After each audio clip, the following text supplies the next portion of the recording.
You're listening to Digi City, a cyberpunk story in 10 parts, written by Jarrett Rush and produced by SciFi Serials.com in cooperation with the author. Part 9, Home Again. Miller sat the bag from Molly's gently on the counter in the kitchen. The apartment was dark and quiet. Hope was sleeping. Carrie, too. Miller pulled plates from the cabinet and placed them in front of him. He arranged the food on each. A bit of eggs. A biscuit split open by hand and covered in sausage gravy. 2 hot cups of coffee on the side. The bedroom door opened and Miller looked up to see Carrie leaning against the frame. "You're supposed to be asleep, so I can surprise you with this. Breakfast in bed." "It's still a surprise," she said through a smile. "But I can go lay back down if you want." No. Miller grabbed the plates and headed toward the couch. "Come sit." "What's this for?" Carrie sat next to her husband and grabbed a cup of coffee. She took a long sip. "You haven't brought home a treat like this since before Hope was born." "There's too much I haven't done since she was born," Miller said. A bit of gravy slipped to his chin. "But I'm hoping that can change soon." "Don't beat yourself up," Carrie said, mostly to her plate. "I know you're busy." "Not for much longer." "What?" "I'm done with Roma. I've got one last thing I need to do for them, and then I quit. I told Cruz that I was finished tonight." Carrie put her fork down and turned toward Miller. She put a hand on his thigh. "I never meant for you to go and quit.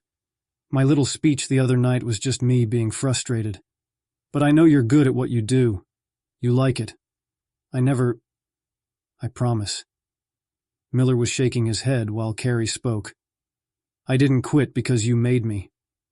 But what you said, plus some things that have happened the last couple of days, started me thinking. You're right. There's nothing noble about the work I'm doing." Carrie turned back to her food. "I just didn't want you to think I was giving you an ultimatum of some kind." Miller scooped a bite of egg onto his fork and brought it to his mouth, pausing long enough to say, "Not at all." He told Carrie more about the runners, about the girl who got away, about the ones who didn't and were now considered missing by their friends. He told her how he thought that all of them he had brought in were likely dead now. She tried to tell him that it wasn't his fault. He nodded and told her he understood that, even if he didn't fully believe it yet. They both pushed empty plates to the middle of the table. Carrie slid over and leaned into Miller, resting her head on his chest. "I feel good," he said in an almost whisper. "One more job to do. Then it's over." "What's the job?" "I've got to find somebody."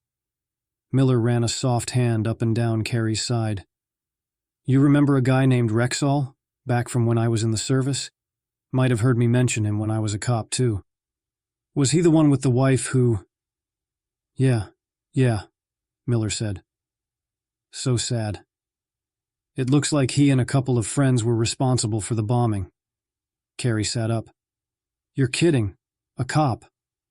"Well, he was one. Not one now, obviously. Roma never brought him on for some reason. But I've got to find him and his friend. Once I do, I'm done. That's the agreement with Cruz." Carrie leaned back into Miller's chest. He put an arm back around her. "How long will it take?" "I don't know. I can't imagine it'll take long, though. A lot of it will depend on who he's working with and how well they try to hide him. But it's an end. And it's in sight."